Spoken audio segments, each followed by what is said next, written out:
Andrea Tessmann. Yes, Kirk Buchner. The summer of 1975 brought us a husband and wife duo. And love kept them together for a long time. Yeah, like 39 years. 39 years.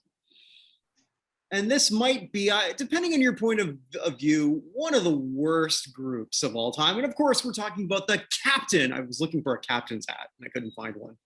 That's too bad, because you would have rocked that. I would have rocked it, yes. And Tennille. Captain and Tennille. I don't know how they were ever cool. Well, here's an answer. They're not. They never were. and that's sort of what we're going to explore today. I remember as a little kid, some of the songs I remember, actually this song I remember because it was ingrained. My parents had this giant stereo that was probably the size of 2 Chesterfields.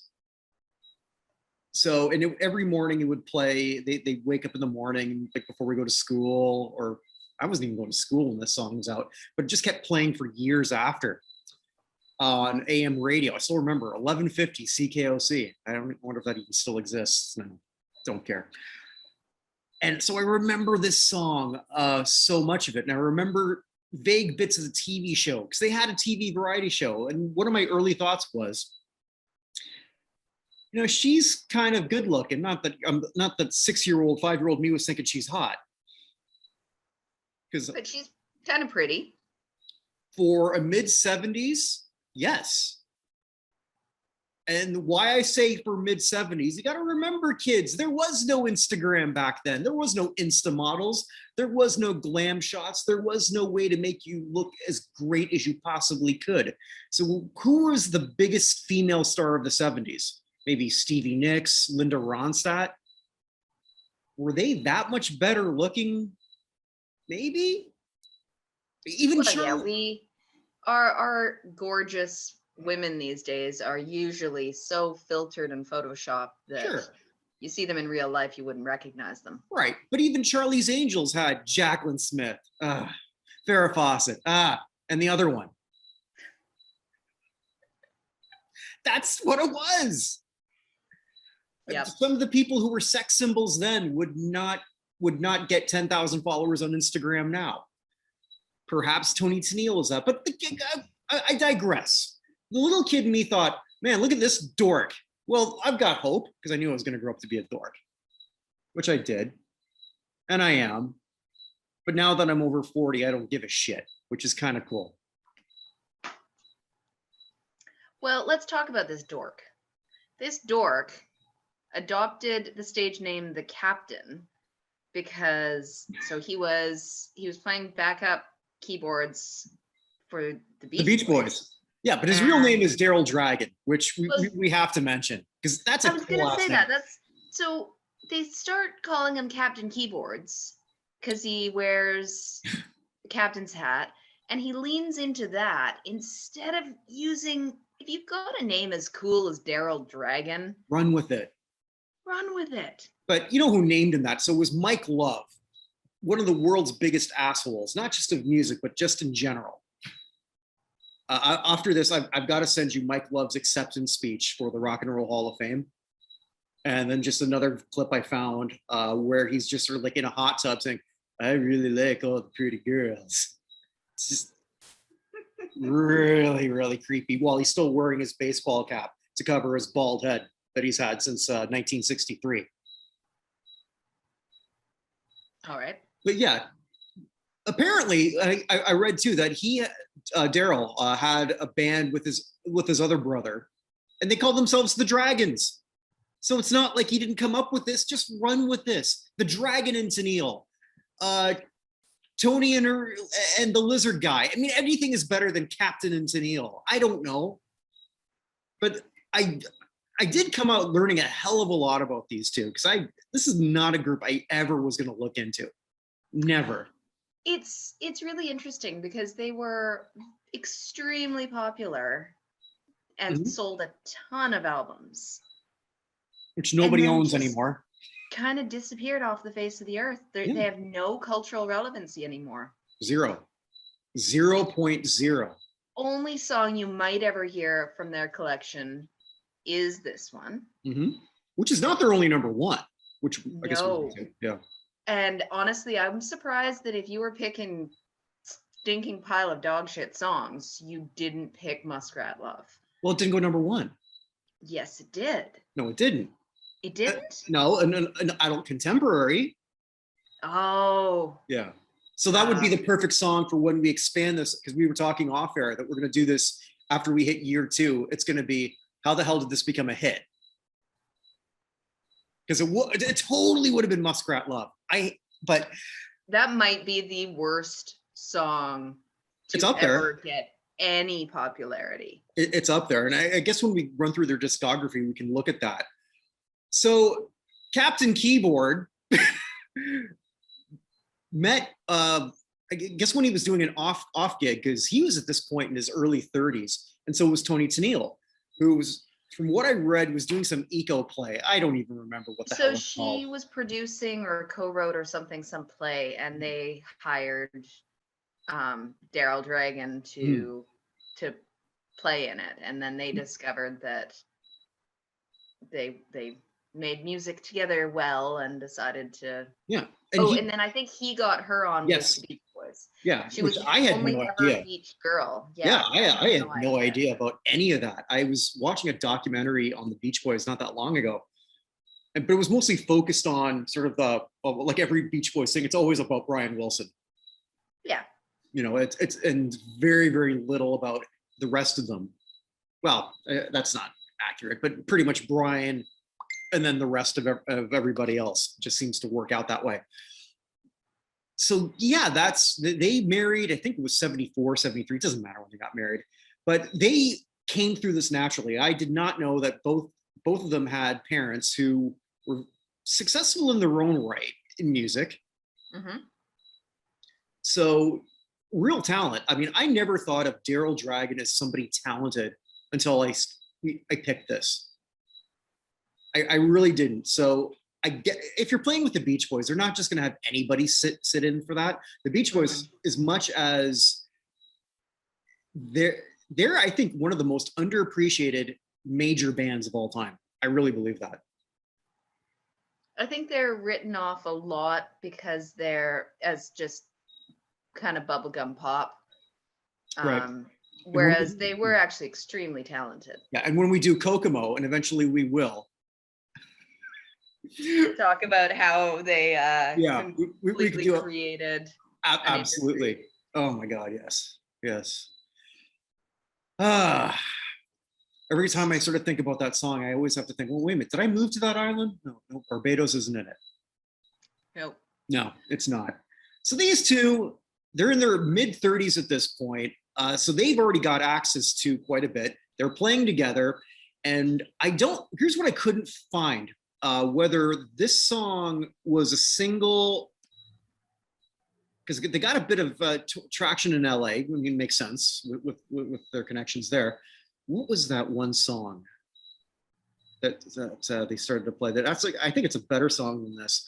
I forget the name, the actual title. I've never loved anyone as much as I've loved. I never wanted. I don't know. All right, I'm gonna find that because that's gonna bother me. Dun, dun, dun, dun, dun. Who gives a shit? Anyway, so they have a record deal, and then "Love Will Keep Us Together" is the lead off that, and it's a monster smash, according to Billboard, the biggest song of the year. How? I don't know, because is it just because it's so generic and unoffensive? Yes. It's the sort of thing that you could play at your family barbecue and grandpa's going to be up dancing with the grandkids. Yeah. And they've written a lot of their own songs. This was not written by them. This was written by Neil Sedaka. And it was also released by him first. Yeah, not that quite a bit earlier. And Sedaka himself, he might be an interesting one to look at because he had a comeback around this time after being a pretty big star in the early 60s. Another song I remember, Calendar Girl, which as a kid I would remember is this, January, blah, blah, blah, blah, blah. And then I don't remember anything else he ever said. And it was always it always seemed to be playing a lot on city TV in Toronto. I don't know why. They just played it a lot. So this is a Sedaka song. They make this their lead. It's now for AM 70s. There's a lot of songs around this era that sounded like it. It's pre-disco, but disco was starting to sort of come. This doesn't fit in that genre. There's a lot of these soft rock type balladies. This isn't a ballad, but there's a lot of songs like this that's radio friendly. So that works. The keyboards are a little bit unique for the time. A little bit. I mean, there's already a lot of songs with a lot of heavy keyboard, but this was different. And now you've got the story of the husband and wife. Because when we look at songs that went number one, what we're really saying, or what Billboard is really saying, is this was the most purchased. Yes. Now it's a completely different methodology. Again, I guess it still is. I mean, through iTunes, Spotify, through whatever means that is. But it's an amalgamation of most purchased, most played, everything. So this is a song that could get a lot of radio play. I think this targeted to an older demographic that was buying a lot of that, because pop music doesn't matter who's buying it. It's about who's digesting it. Doesn't matter your age bracket. They don't care. So maybe at that point, I'm trying to think of who was a husband and wife. I mean, there were a lot of husband and wives in rock, even when we talk about Stevie Nicks. I mean, I know she was attached to Lindsey Buckingham. Then you had John and Christine McVie in the same band, Fleetwood Mac. But I mean, for sort of a husband and wife that wasn't sort of like a Steve and Edie gourmet type of shit, I can't, I'm sure there was, but nothing pops to mind. So maybe it was a cute little story. It's bouncy, run with it. And suburbanites like to, I'm bringing this up again. Suburban people, like my parents, maybe they screwed to this. I don't know.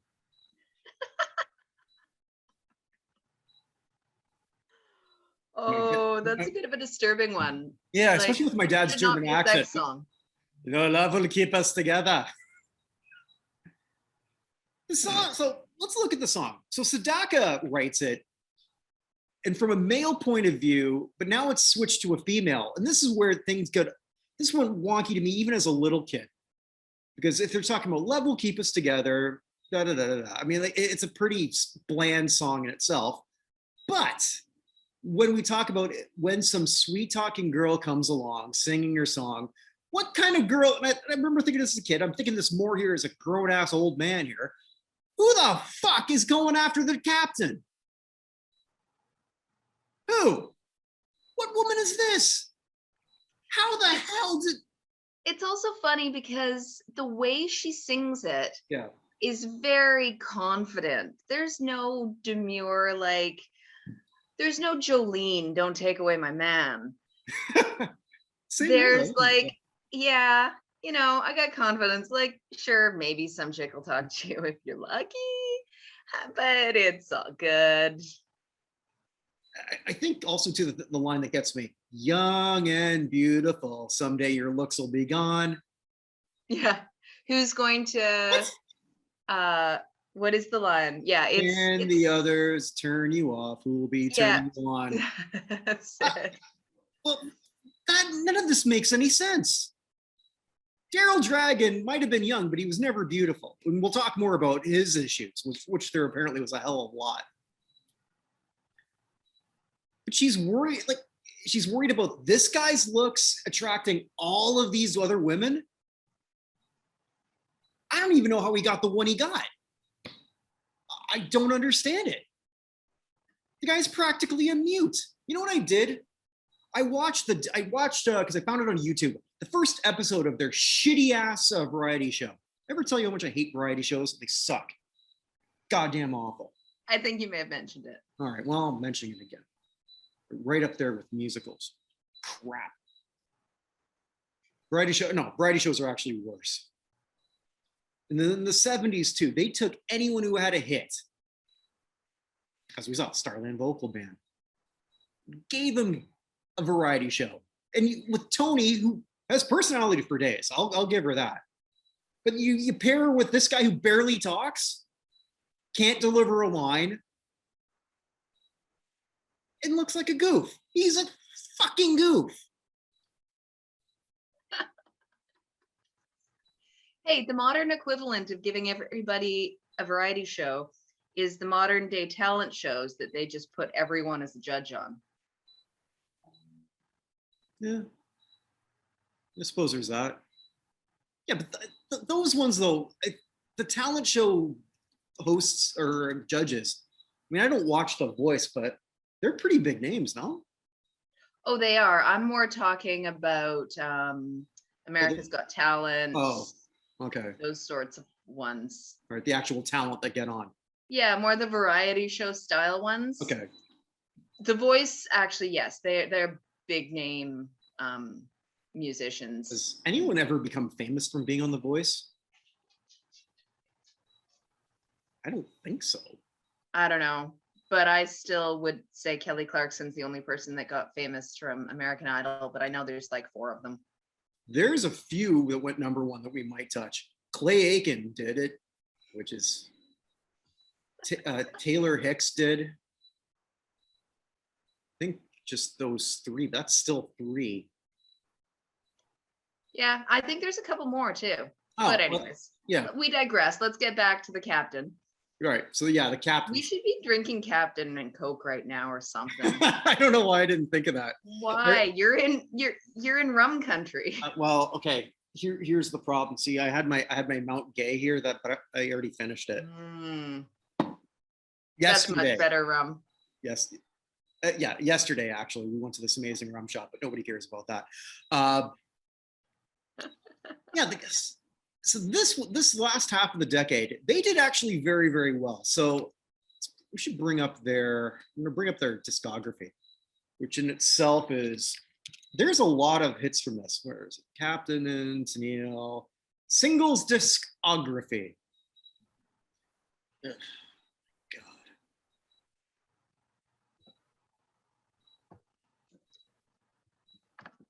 Why is it doing it like that? So they had a cover of Shop Around, which I don't remember them doing, by the Miracles. Lonely Night, Angel Face, that went #3. Muskrat Love, that's the one that went #4. I think it's #1 on the AC chart. That might be the worst song in the world. It's up there. It could be one of the, yeah. And for those who are wondering what that is, it's a song about muskrats having sex. That's what it is. Anthropomorphized muskrats having sex, complete with weird screeching synth sounds that sound like, yeah. Muskrat Sally, Muskrat Sam. Yeah, it's rodents fucking. That's what it is.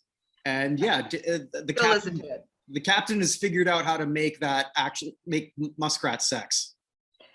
I found a sketch of them actually doing that on the Captain and Tennille show.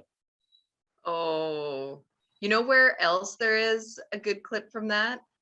On Space Ghost. I don't know what Space Ghost is. Remember late 90s, 99 cartoon show that Space Ghost Coast to Coast and Harvey Birdman? Terrible, terrible cartoon. Oh, that song I was trying to remember. That was The Way I Want to Touch You. Interesting. Yeah, it's actually Tony's shows a lot more range in that. Tony seems like she's one of those people you'd see on a cruise line and think, she's too good for this, but maybe not good enough to really do anything else. She did contract work throughout her career, including when they were working as Captain and Tennille. Mm-hmm. She's done backup. She was on Pink Floyd's The Wall. How crazy is that? I had no idea. Yeah. So she's actually a very good singer who has some interesting credits to her name and can play the keyboard reasonably well. I mean, like, this is a talented woman. This is I think we always sort of ask, who do you want to hang out with? I mean, Dragon's dead, but I think we'd still pick if he was alive, we're picking Tony. Yeah. I think Tony comes off as so genuinely nice from everything I've ever learned about her. And she has to be. I mean, look what the fuck she married. Like, what did she see in this guy? So I read another article too that speculated that they think he had autism, which might explain why she also said in her book, I didn't read the book, but just like things from it, that they had separate bedrooms from day one, apparently. So apparently, what was the other song? Do That to Me Again. They no, Do That to Me One More Time. Yeah, they weren't doing that many times. Well, they very well might have, just maybe in the third bedroom. I don't know. And that's sort of more creepy. I remember that as a kid, but I never thinking about it. Now I'm thinking about what they're actually doing. Love is that is never enough with a man like you. What does he do? I don't want to know what he does. And like one of the album covers, it's Captain in the bathtub and holding her while she's in her gown. What the fuck? So speaking of you being a kid and hearing these songs and not knowing what they're talking about, I was chatting the other day and we were talking about the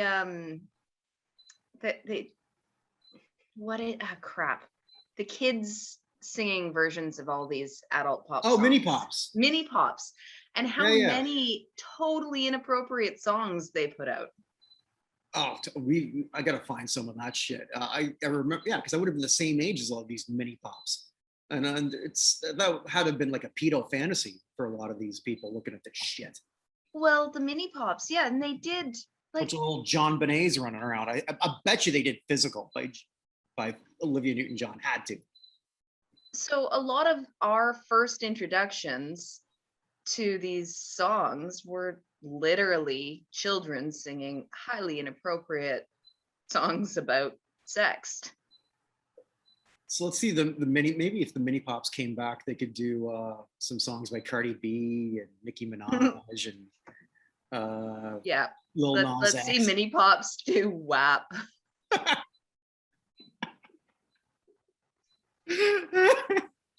Oh God, okay, I'm going to. There is a current trend on TikTok, just as a total aside, of people doing WAP in like a totally different styles, like opera or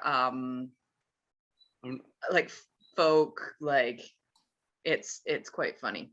I could do it as Michael Caine. We don't need you to recite WAP again. We've been there, done that. Okay. You know what else I learned about the dragon that I didn't know? Now I can't unsee it.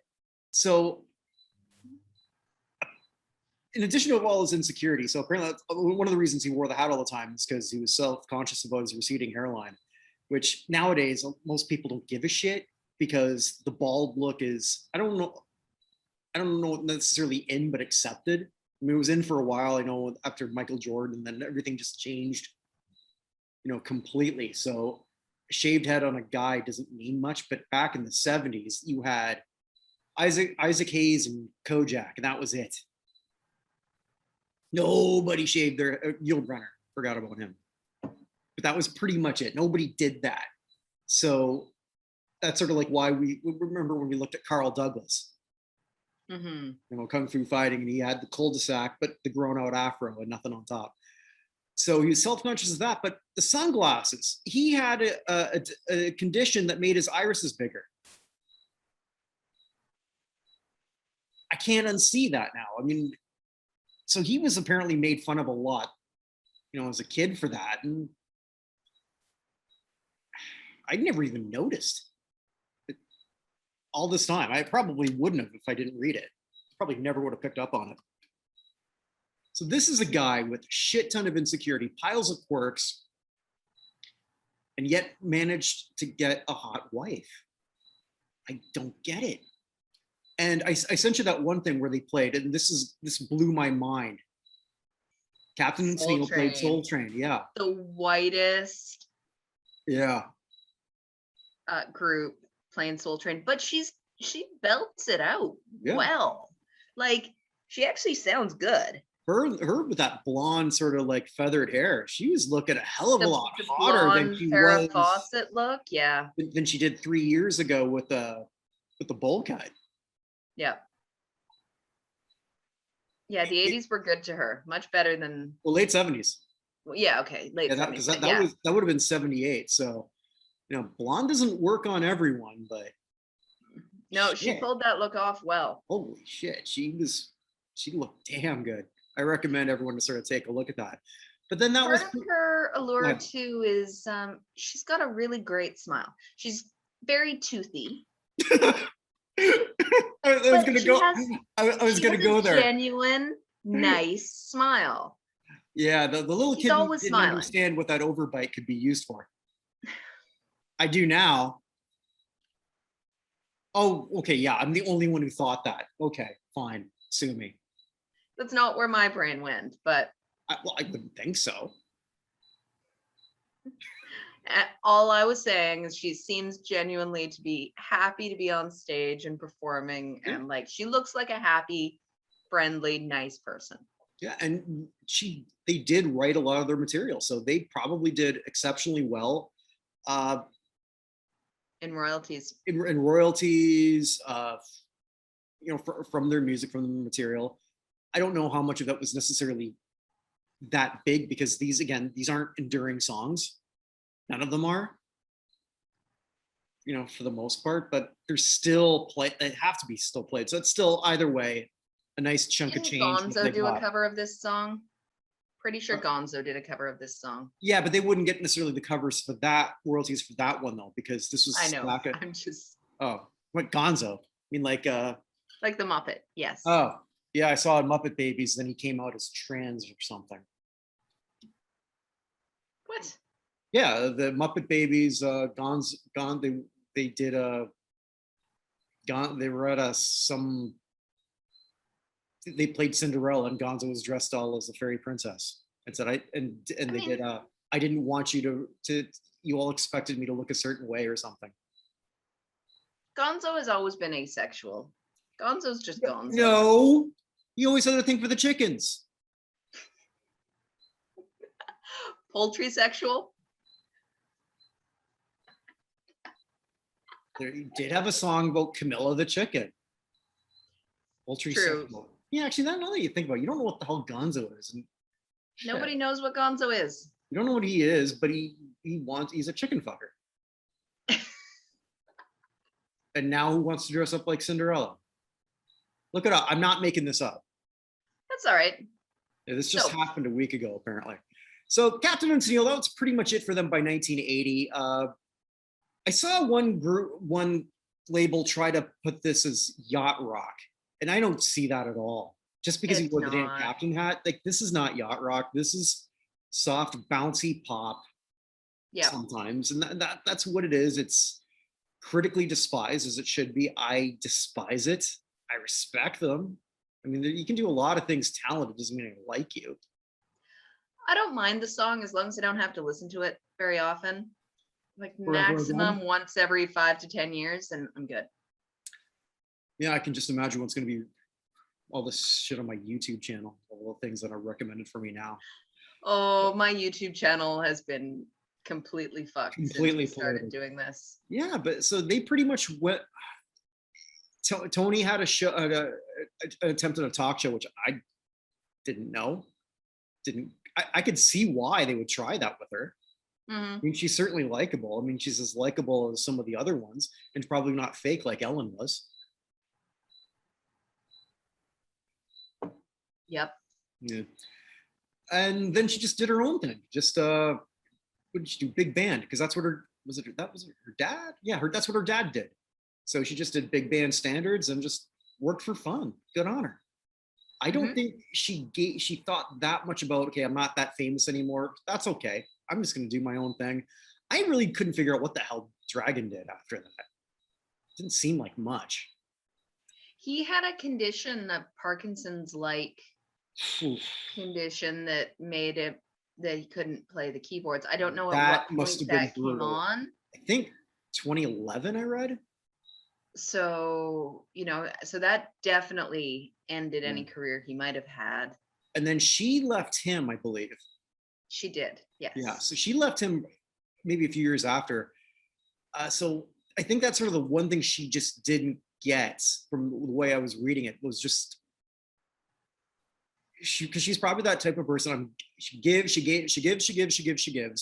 a guy who's, I don't want to say not willing to sort of like connect on that, always connect on that emotional level, but I don't think he could. If the running with that. Yeah, if he was on the spectrum somehow, Yeah. which seems like he very likely could be. Approaching 70, she's probably figured, okay, I don't know how much more time I got left. Although when she was asked in an interview, like, who are ideal man, she says, I don't really think about that. I think right now I just want to like a gay partner who loves show tunes or something like that. Or just to go to the theater and enjoy nice wine. I'm paraphrasing completely. That's kind of what she said. And I hope you find it, Tony, if you haven't already. Yes. Last words on the captain and Tennille. I think we nailed it pretty much. I don't really have anything else to add. No. This was bad. Not as bad as Muskrat Love. No, not much is. There's a couple, but I've got some in the queue for that, but not much. Oh, goody. Not much. So Andrea Tessmann, what do we have next week on How the Hell Did This Go? Number 1.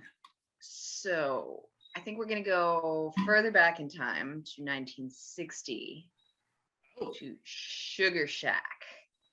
Okay.